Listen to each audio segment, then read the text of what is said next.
Stay tuned indeed. Joining us now is Christian Collins, the founder and CEO of the Texas Youth Summit. Also with us, Beau French, he's a Republican candidate for Texas Railroad Commissioner and the former chairman of the Tarrant County, Texas Republican Party. Gentlemen, thank you so much for joining us. Well, thank you so much for having me.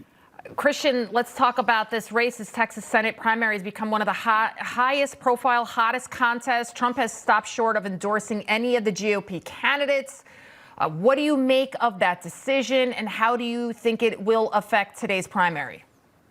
Well, President Trump is playing it smart. He needs John Cornyn's vote in the Senate to pass the SAVE Act if they're going to go past the filibuster. And so he needs that vote. And but that being said, I think the person who has been most aligned with President Trump has to be Ken Paxton.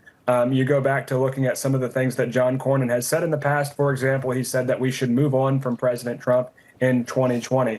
Now, he's voted with President Trump, but that is a problem for him getting the endorsement as the incumbent. I just spoke with Senator Cornyn about an hour ago, maybe a little less than that, telling me that he does welcome Trump's endorsement. He does support Operation Epic Fury in Iran, protecting the American people and also stepping in globally in terms of defense. But former Vice President Kamala Harris wading into the Texas Senate race. On the other side, backing Congresswoman Jasmine Crockett. Remember, these are separate primaries.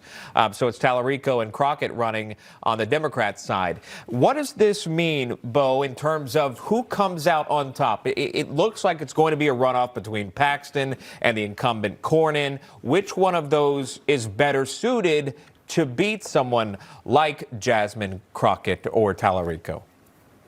Well, I mean, I've spent the last decade really involved with the grassroots here in Texas. Obviously, as a former county chair, very connected to kind of what the people on the ground really think here in Texas. And I can tell you the enthusiasm among the Republicans for John Cornyn is really at an all-time low. And so, my prediction is if we want Republicans to turn out in November, then we need to elect someone in the primary who's going to excite Republicans. And, my view on this is that John Cornyn is not going to be that guy. I think we'll see today after 7 p.m. when results are starting to be released, that John Cornyn will be well under 50%, which means that the majority of Republican voters are against him.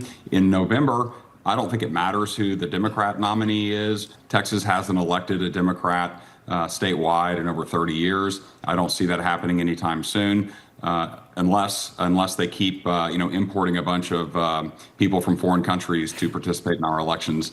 But that's a different topic. It certainly is. Christian, less than a minute. What do you think is the most important topic for voters, issue for them? What do you think it is? Well, I think it's probably one or two things. It's the border. We've got to secure the border and continue to secure the border. And President Trump has done that. We've got to make sure that people understand that he's keeping Americans safe, but also on the issue of affordability. That's what Democrats are really playing to. And so Republicans have to make the case as to how they're going to make people's lives easier. And we believe that a capitalist approach is the way to do that. You've got to create jobs and economic opportunities for people. And the Republican Party is the right party to do that. Beau, real quick, what do you think? 10 seconds to you. What's the biggest issue? Yeah, we've already secured the border. We need Congress to back the president up on that and pass laws to completely secure the border going into the future. All right, gentlemen, thank you so much. All right, coming up, Israel seizing areas in southern Lebanon and it's escalating conflict with Hezbollah. This as the State Department is closing embassies where